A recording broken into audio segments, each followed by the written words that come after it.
Myself, Dr. Suratla. Dear students, today we discuss about the thermal factor or effect of temperature on the organisms.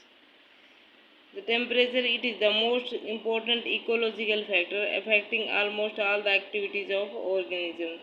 The temperature है जो organism की हर एक activities को effect करता है. Every और metabolic activities and physiological processes are dependent upon temperature. हर एक मेटाबॉलिक एक्टिविटी है और फिजियोलॉजिकल प्रोसेस है ऑर्गेनिज्म की, वो टेम्परेचर पे डिपेंड करती है. कोई भी फिजियोलॉजिकल फंक्शन है उसकी जो मेटाबॉलिक रेट है वो मैक्सिमम होगी एक ऑप्टिमम टेम्परेचर पे. जिस टेम्परेचर पे उसकी रेट मैक्सिमम होगी उसको हम कहेंगे optimum temperature.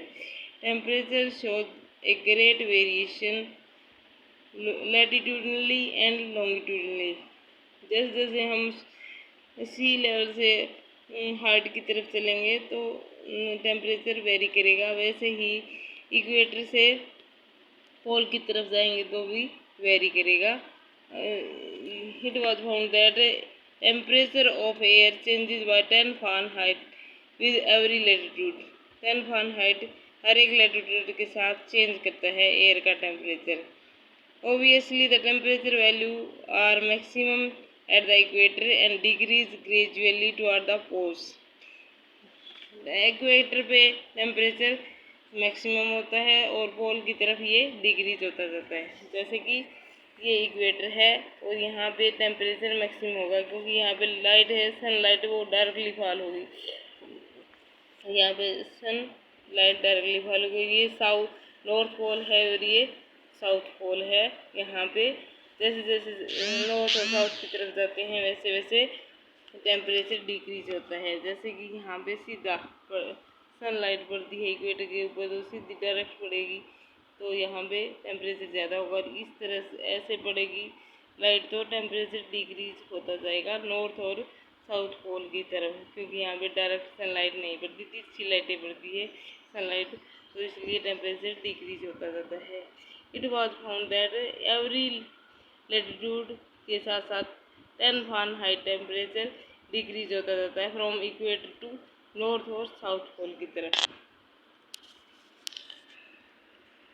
Most of organism can survive between the temperature range of 0 to 60 degree Celsius. ज़्यादातर ऑर्गेनिज्म है वो सर्वाइव करते हैं 0 to 60 डिग्री सेल्सियस के बीच में, except certain bacteria, cyanobacteria, shelled protozoan and dry seeds. कुछ से बैक्टीरिया साइनोबैक्टीरिया जैसे ब्लू ग्रीन हो गई और वे प्रोटोजोन जिनकी बॉडी के ऊपर शेल होती है, टफ शेल होती है, उनको और ड्राई सीड उनको छोड़कर कुछ एक ईस्ट सेल भी होती है उनको छोड़कर बाकी ऑर्गेनिज्म है वो 0 से 60 डिग्री के बीच में सर्वाइव करते हैं.